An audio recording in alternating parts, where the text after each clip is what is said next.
आज मैं आपको किडनैपिंग स्टेला ये 2019 की एक थ्रिलर जर्मन मूवी एक्सप्लेन करने वाला हूँ। इसके अलग अलग सिचुएशन आपको हमेशा आपकी सीट के एज पर रखेंगे, तो अंदर इस वीडियो को जरूर देखिएगा। अब बिना किसी देरी के एक्सप्लेनेशन स्टार्ट करते हैं। मूवी स्टार्ट होती है और हम दो लोगों को शॉपिंग करता देखते हैं, पर ये शॉपिंग बहुत ही अजीब तरीके से थी। इसमें ड्रिलिंग के सामान थे, एक रूम को साउंड प्रूफ करने के लिए बहुत सारा सामान इन्होंने बाय किया। घर में आने के बाद इन्होंने एक रूम को साउंड प्रूफ क्रिएट कर दिया, उसमें एक बेड भी लगा दिया।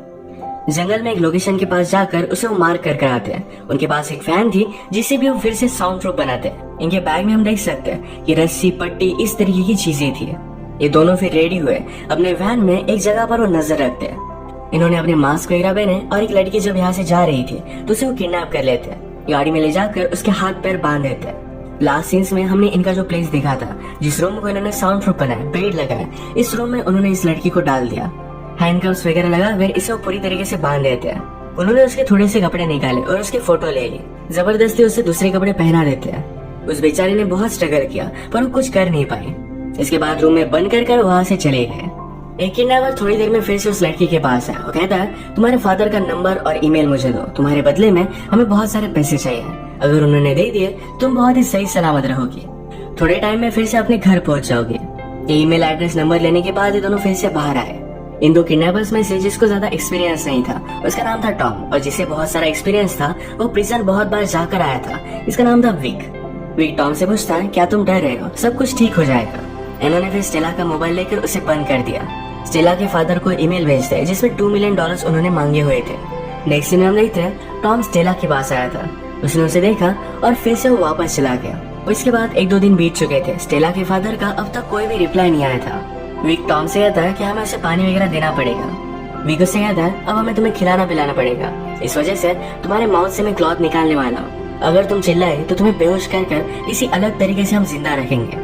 वैसे भी तुम्हारी चीख किसी को भी सुनाई नहीं देगी। ये पूरा रूम साउंड प्रूफ है। स्टेला ने इसके लिए नॉट किया। जब उसके माउथ से पट्टी निकाली जाती है तो जोर से चिल्लाने लग गई थी। फिर से उसका मुंह वो बंद कर देता है। विक ने उसे समझा कि हम 2 ही लोग हैं जो तुम्हें हेल्प कर सकते हैं, इसलिए चिल्लाओ मत। फिर उसे पानी वगैरह पिलाता है। कहता है कि अगर तुम्हें टॉयलेट की जरूरत होगी तो 1 नंबर 2 नंबर इस तरीके से हाथ से हमें बोल देना। स्टेला को टॉयलेट करना था तो अपने फिंगर से उसे वो बता देती है। यही पर बेड पर उसे करना पड़ता है। बेचारी बहुत रो रही थी। ये सारी चीजें करने के बाद टॉम को हम जरा डिस्टर्ब देखते हैं। ये बात विक ने जान ली थी। पूछता है, तुम खाना क्यों नहीं खा रहे? टॉम ने कहा कि मेरा मूड नहीं है। विक कहता है, तुम्हें सही तरीके से अपना ख्याल रखना पड़ेगा वरना हम प्लान को अंजाम नहीं दे पाएंगे। टॉम फिर भी खा नहीं रहा था तो जबरदस्ती उसके मुंह में वो खाना भरता है। विक ने उसे कहा कि हमने सब कुछ प्लानिंग की है, सारी चीजें परफेक्ट हो रही है, पर फिर भी तुम अपने आप पर डाउट कर रहे हो। तुम्हें लगता है ये अनसक्सेसफुल हो जाएगा, इसी वजह से तुम खाना नहीं खा रहे थे। मेरे साथ बोलो कि हम इसे कर रहेंगे। टॉम भी यही चीज रिपीट करता है। विक के रूम से बाहर जाने के बाद स्टेला की फोटो देखकर वो सैड हो रहा था। उसकी तकलीफ उसे देखी नहीं जा रही थी। वो स्टेला से मिलने के लिए गया। वो उसे कहती है कि उसे पुप करना है, तो इस वजह से उसके हैंडकफ अब उसे निकालने पड़ेंगे। वो निकालता है, उस पर गन निकालता है, यानी कि कुछ कर ना पाए। स्टेला कहती है कि प्लीज उस तरफ देखो, वो इस तरीके से सब नहीं कर सकती। उसने बहुत रिक्वेस्ट की तो टॉम अलग डायरेक्शन में देख लेता है। स्टेला ने बकेट लेकर जोर से उसे मारा, इससे उसकी गन नीचे गिर गई थी। स्टेला ने जल्दी से इसे उठा लिया। वो कहती है कि मुझे जल्दी से तुम्हारी कीज दो। टॉम उसके पास आ रहा था, उससे गन छीनने की कोशिश करता है, पर स्टेला ने गन को शूट कर दिया। यहीं पर उसका मास्क भी वो निकाल लेती है। वो एक्चुअल में टॉम को जानती थी। वो उसे देखकर सरप्राइज्ड हो गई। उससे पूछती है कि तुमने ये सब किया क्यों? टॉम कहता है कि तुमने मेरी जिंदगी बर्बाद की है, तुम यहाँ से नहीं जा सकती, तुम्हारी गन मुझे दे दो। स्टेला कहती कि प्लीज रुक जाओ, मुझे तुम्हें कुछ कहना है। पर इससे पहले टॉम ने स्टेला से उसकी गन ले ली। जल्दी से उसे फिर से बांध देता है। टॉम ने कहा कि ये सब तुम्हारे फॉल्ट है, तुमने मुझे अकेला छोड़ दिया था। तो उसने वार्न किया कि अगर विक को इसके बारे में पता चला तो हम दोनों को मार डालेगा। थोड़ी देर में विक फिर से वापस आया। अब तक स्टेला के फादर पैसे देने के लिए माने नहीं थे, इस वजह से अब विक के पास एक अलग प्लान था। तो टॉम से कहता है, कल का दिन जरा एग्जॉस्टिंग होगा, इसके लिए हमें रेडी होना पड़ेगा। अगले दिन वो स्टेला के रूम में जाकर कैमरा वगैरह लगा कर आते हैं। विक ने स्टेला से कहा कि अब हम तुम्हें सेडेटिव देंगे, इससे प्रोसेस बहुत ही इजी हो जाएगा। उनका प्लान था कि वीडियो में लाइव स्टेला का फिंगर कट कर ये वीडियो उसके फादर को भेजेंगे, जिससे वो डर कर इन्हें सारे पैसे दे देंगे। स्टेला जब ये रियलाइज करती है तो बहुत ज्यादा डर जाती है। उसके माउथ से पट्टी निकालने के बाद स्टेला ने कहा, ये फादर मुझे पता है कि हम दोनों बहुत झगड़ते थे, पर प्लीज मुझे बचा लो, मैं प्रेग्नेंट हूँ, प्लीज मुझे बचा लो। ये सुनने के बाद टॉम विक से कहता है कि वीडियो बहुत ही अच्छी बन गई है, अब उसका फिंगर कट करने की हमें कोई भी जरूरत नहीं है। टॉम ने स्टेला को बार बार बचा लिया। अगले दिन स्टेला को फीड करने के लिए दोनों फिर से वहां आए। विक उसे फीड कर रहा था तो स्टेला कहती है कि मुझे उस दूसरे से खाना खाना है। विक इसके बाद मानता नहीं है। स्टेला ने नीचे देखा तो कल उसने टॉम को शूट किया था तो उसके बुलेट का कवर नीचे पड़ा हुआ था। अगर विक को इसके बारे में पता चलता है तो ये दोनों ट्रबल में थे। टॉम इसके पास जाकर इसे उठाने की कोशिश करता है पर विक कहता है कि तुम कर क्या रहे हो, उसे पास आने नहीं दे रहा था। स्टेला का खाना हो जाने के बाद बुलेट कवर के पास स्पून पड़ा हुआ था। इसे उठाने के बहाने टॉम इस बुलेट कवर को उठा लेता है।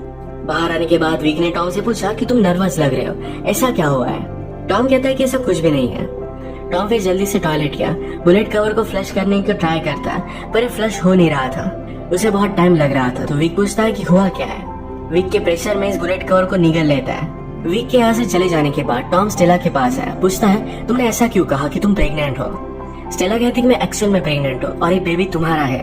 वो उसकी बात मान नहीं रहा था तो स्टेला ने कहा कि मेरे पास आओ, मेरे पेट को फील करो। ये फील करके टॉम ने उसे पूछा कि तुमने मुझे इसके बारे में बताया क्यों नहीं। स्टेला कहती कि कभी भी तुम डिपेंडेबल नहीं थे, जब भी तुम्हारी जरूरत हो तो तुम भाग जाते थे। तुम्हारे जेल में जाने के बाद मुझे पता चला कि मैं प्रेग्नेंट हूँ। मुझे लगा कि इस बेबी को तुम्हारे साय से दूर रखना ही सही बात होगी। स्टेला पूछती कि तुमने मुझे ही क्यों चूज किया था। टॉम कहता है कि मैं और मेरा पार्टनर जेल में मिले थे, हमने वहीं पर किडनैपिंग की प्लानिंग की थी और मैंने ही तुम्हारा नाम सजेस्ट किया था। मैं तुम पर बहुत ज्यादा गुस्सा था, तुम जेल में मुझे एक बार भी मिलने के लिए नहीं आई, बिना कुछ बताए मेरे लाइफ से चली गई। अब मुझसे तुम झूठ भी कह रही हो। स्टेला कहती कि मेरे मोबाइल में देखो, उसमें रिपोर्ट है। टॉम जाकर स्टेला का मोबाइल ऑन करने वाला था पर उसने रियलाइज किया कि अगर स्टेला का मोबाइल ऑन होता है तो पुलिस को इसकी लोकेशन पता चल जाएगी, तो उसने ऑफ कर दिया। अचानक से स्टेला को उल्टी आने लग गई थी। उसके पास आया, उसके हाथ वगैरह निकाल दिए। ये उल्टी वगैरह करती है और एक दूसरे के बहुत करीब आ गए थे। वो उसके साथ इंटीमेट होने वाला था पर स्टेला ने बहुत चालाकी से उसकी हैंड को कफ कर दिया। वो यहाँ से भागने की कोशिश करती है पर पूरा प्लेस लॉक था, इसकी चाबी उसके पास नहीं थी। उसने अपना मोबाइल लेकर पुलिस को कॉल किया। पुलिस को उसे ढूंढने के लिए उसकी लोकेशन की जरूरत थी पर स्टेला को इसके बारे में पता नहीं था। वो रियलाइज करती है कि कीज शायद टॉम के पास है। टॉम से कीज नीचे गिर गई थी, वो इसे पाने की कोशिश कर रहा था। स्टेला ने देखा और फोन कट कर कर उसके पास पहुंच रही थी। टॉम अपनी हथकड़ियों से निकलने की बहुत कोशिश करता है, ये निकल भी रही थी। स्टेला जब कीज लेने के लिए उसके पास आई तो जल्दी से हैंडकफ से निकलकर उसके मुंह पर वो जोर से मारता है। इससे वो बेहोश हो गई थी। उसे फिर से उसने बांध दिया। स्टेला को मारने के बाद टॉम को बुरा लगता है। आज जब विक घर पर आया तो कहता है स्टेला के फादर अब पैसे देने वाले हैं, अब हमें सिर्फ एक काम है, कल हम जाएंगे और पैसे लेकर आएंगे। ये दोनों आज बहुत ही खुश थे। पैसे लेकर क्या करेंगे इसकी प्लानिंग बनाने लग जाते हैं। अगले दिन विक ने टॉम से कहा कि जाकर गाड़ी को तुम रेडी करो। वो स्टेला को लेने के लिए आया। उसके हैंडकफ्स वगैरह निकाले तभी वो स्टेला के पास मोबाइल नोटिस करता है, ये अब ऑन था। उसने हिस्ट्री देखी तो पुलिस को कॉल किया गया है। ये सारी चीजें वो फिगर आउट नहीं कर पाता कि स्टेला के पास मोबाइल आया कैसे, वो यहाँ से निकली कैसे थी। स्टेला के पास मोबाइल एक ही केस में आ सकता है, जब टॉम ने उसे दिया, और वो फिगर आउट नहीं कर पाता कि टॉम ने ऐसा किया क्यों होगा। विक ने स्टेला को बहुत मारा, जो भी हुआ था ये सब कुछ सच सच स्टेला उसे बता देती है। इस स्टोरी को कंफर्म करने के लिए स्टेला ने टॉम पर जो गोली चलाई थी ये वॉल्स में विक को मिल जाती है। इसी के पैरेलल में हम देखते हैं कि टॉम जब गाड़ी को रेडी कर रहा था तो स्टेला के सामने उसके प्रेगनेंसी की टेस्ट उसे मिली। इस रिपोर्ट से वो कंफर्म हो गया था कि स्टेला एक्चुअल में प्रेग्नेंट है। उसे अब तक सारी चीजें झूठ लग रही थी। ये जानने के बाद वो और भी ज्यादा कंफ्यूज हो गया कि अब उसे करना क्या चाहिए। स्टेला को फिर से बांधकर विक टॉम से पूछता है, मुझे एक बात बता, तुमने उसे चूज क्यों किया था। टॉम कहता है कि रिच थी और हम दोनों ने मिलकर चूज किया था, मैंने सिर्फ तुम्हें उसकी इमेज दिखाई थी। विक ने टॉम से कहा, हमें एक दूसरे के साथ ऑनेस्ट होना चाहिए, हम कोई भी चीज एक दूसरे से छिपाएंगे नहीं। टॉम भी इसके लिए हाँ कहता है। विक को पता था कि वो टॉम पर ट्रस्ट नहीं कर सकता। ये दोनों फिर स्टेला के पास आए, उसे बेहोश कर गाड़ी में रखकर एक लोकेशन पर लेकर आते हैं। नदी के पास एक घर में उन्होंने इसे बंद कर दिया था। इनका प्रीवियसली प्लान था कि जब स्टेला को होश आएगा तो उसके पास चाबी होगी, वो अपने आप को खोलकर यहाँ से चली जाएगी। पर अब विक ने प्लान चेंज कर दिया था। वो कहता है, अब हमारे पास चाबी होगी और तुम मेरे साथ चल रहे हो। टॉम जरा वरीड हो जाता है पर विक को शक ना जा पाए, इस वजह से उसे उसके साथ जाना पड़ा। ये जब अपने तय किए हुए लोकेशन पर आए तो वहाँ पर कोई भी नहीं था, आसपास कहीं भी पैसे दिख नहीं रहे थे। टॉम ने कहा कि शायद हमें फ्रेम किया जा रहा है, पर विक कहता है कि ऐसा कुछ भी नहीं है, मैंने पहले ही लोकेशन चेंज कर दी थी। मुझे तुम्हारे और स्टेला के बारे में सब कुछ पता है, मैंने तुम्हें पहले ही जांच दिया था। तुम अगर मुझे ऑनेस्टली सब कुछ बता देते तो तुम बच जाते, और स्टेला और उसके बच्चे को मैं मार दूंगा और इसकी जिम्मेदार तुम हो। विक टॉम को शूट करने वाला था पर टॉम ने उस पर हमला कर वहाँ से वो भाग जाता है। भागते भागते विक ने दूर से उस पर गोली चलाई। वो हर्ट हो गया था पर फिर भी जल्दी से यहाँ से भाग जाता है। विक ने फिर जो अलग लोकेशन सिलेक्ट की थी वहां से पैसे वो लेकर आता है। उसका प्लान सक्सेसफुल हो चुका था। रात में वो स्टेला को मारने के लिए आया।